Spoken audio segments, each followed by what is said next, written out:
3589, Preventing Private Military Activity Act. We're thinking about militias, right? It's not a constitutional militia. And if you think that you belong to a militia, I'm going to tell you, you probably don't. God's honest truth about this bill is that it's never going to go anywhere. It seems some of you are not going to appreciate part of this conversation, but I'm going to challenge you to wait a little bit further down the road in this video before you lay down some judgment on Stoker, because you're probably going to find that we have a lot more in common on this than what may meet the eye.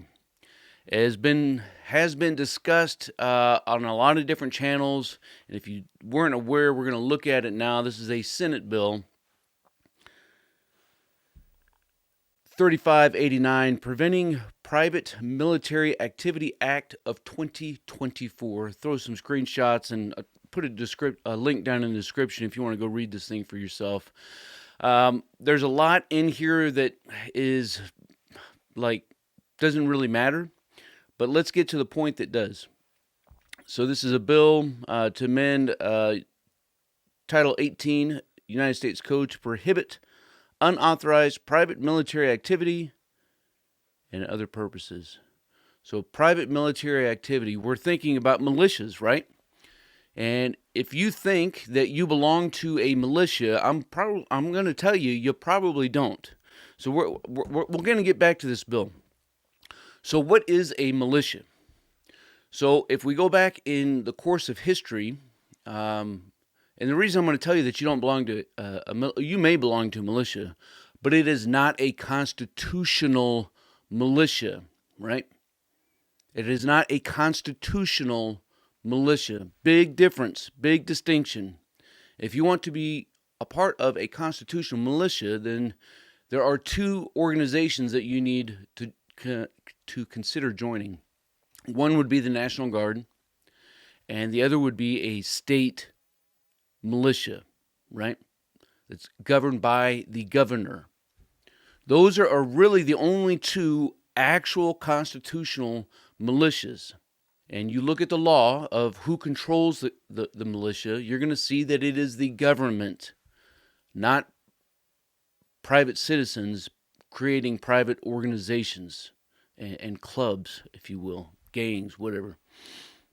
There are a lot of folks that use the word militia, but that's not really what they mean. And that's really the point of understanding this bill. Because if you look in every single state, let's just get more into this bill. So this bill says that, we're going to scroll down here, private military organization. This is a definition that it's giving. The term private military organization means any group of 3 or more persons associating under a command structure for the purpose of functioning in public or training to function in public as a combat support, law enforcement, or security services unit. Now, this is not talking about private security firms, right? Those exist everywhere. But the private military organizations or paramilitary organizations that are training to serve in a combat or combat support role, that is what this bill is talking about. Now, I don't believe that the federal government needs this bill because every single state in the republic bans private military organizations. Period. They're all banned in every single state. Look in your state constitution, look at your state's laws, and tell me that I'm wrong. So what are we talking about here? We're talking about, and how does this differentiate between what you and I probably do, right? You see a lot of training here on this video, and I want to tell you and challenge and encourage you to think about things, because words have meanings, right? They have legal definitions, and there are precedents that have been set. I don't belong to a militia, but if I did, I would probably not use the word militia in the name of my organization. I'd probably use another phrase. Because most of the things that we do training-wise are all about survival tasks, right? Maybe looking at land navigation, movement and maneuver, a lot of firing, right? But none of these are inherently combat roles. You can go to the range all day long and shoot, exercising your Second Amendment right to keep and bear arms, right? You can do all of these things. So what's the difference? The difference is a private paramilitary organization or private paramilitary group exists to do one thing, and that is to fight. Who are they going to fight? Well, they could be fighting other private groups, or they could be fighting the government. Now, you can train all day long, as I said, and I would encourage you to use this language as you're training. And if you're out there looking for a group, be careful of who you are giving yourself to, right? Trust is hard earned. It's easily broken. And so many times you're not going to learn who you can trust until the shit hits the fan, whether it's something small or something big. And what you don't need to go through is to find out that the group that you're a part of has a secret agenda to do something that you want no part of. Like, whoa, man, I didn't sign up for this.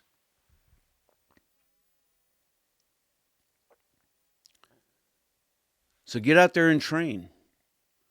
You can work through all kinds of training that are all related to what happens in combat.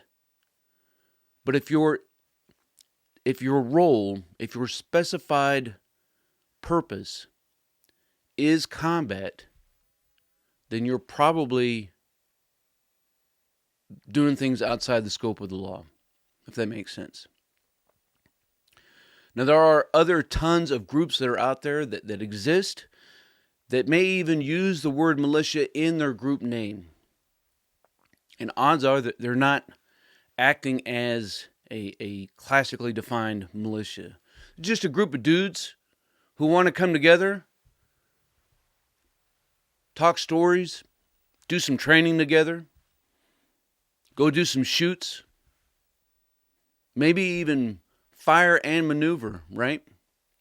Because you need to know how to defend yourself, and simply knowing how to defend yourself does not equal a private military organization. So working through your land, how do you communicate with other people when you are seeking to defend your home or your neighbor's home? That is not what this is about. Now, are there some people out there on this side, right? That's my L, right? Your L, my L, right? Your other left, who would no doubt seek to take away your right to secure yourself, right? To defend yourself. They would rather have the state do it. Now, all of those efforts should absolutely be pushed back on, because that actually all comes down to this little book right here. And maybe one day we'll read a bedtime story about or from the Communist Manifesto. Taking away public property, taking away public rights to care for themselves, and forcing the public at large to depend on the state only creates a totalitarian government, which you could easily argue is where some people want to take this country. There are enough good men and women out there who will, I have no doubt, stand up and oppose that. And the way that you oppose it is by looking at your local government, because, constitutional militia, right? Think of the power and the impact that a constitutional sheriff has, right? The sheriff is the single biggest law enforcement elected person in your county has so much power. And there's a lot of movement and a lot of talk about what a sheriff can be doing and should be doing, and what should be enforced in each county and what should not be enforced in each county. And there are more and more constitutional sheriffs who are stepping back and saying, you know what? These regulations, not even laws, right? The government has gotten so lost in itself that they refuse to pass laws. Every three-letter agency that exists out there isn't necessarily operating under a specific law. They're putting out codes and enforcing codes. Big difference. And so there are a lot of constitutional sheriffs out there who are saying, you know what, this code actually goes against the Constitution because there is no law and is outside the scope of what the Constitution says the federal government can do. Therefore, we will not enforce this in my county. And I applaud them, right? That's good shit. Now, is this bill, the God's honest truth about this bill is that it's never going to go anywhere. Yeah, could it pass the Senate? Yes, it could pass the Senate. When it gets to the House, it's probably not going to pass. It's gonna become DOA, right? But people present bills for one purpose, and that's to generate responses, whether it's a positive response or whether it's a negative response.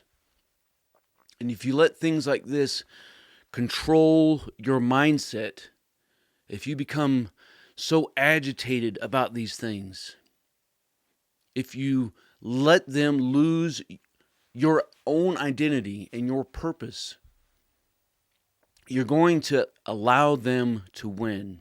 Be aware, yes. Let it consume you, no. And so we're gonna continue to train.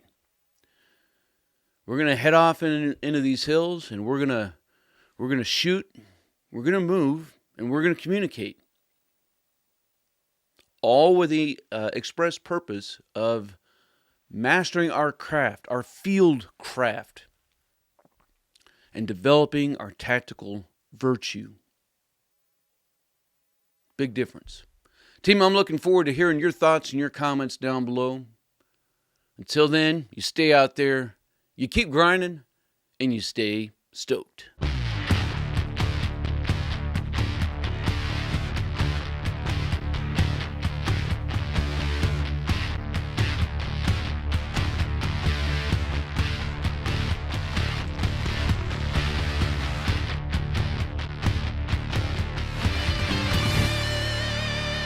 We know you're out there! Come to my voice! Team, if you want to master your craft and develop your tactical virtue, make sure you subscribe to the channel and click that notification bell so that you can stay up to date on future content. Consider becoming a channel member. It's going to give you exclusive access to content not available to anybody else. I appreciate you guys. Until then, you stay out there, you keep grinding, and you stay stoked.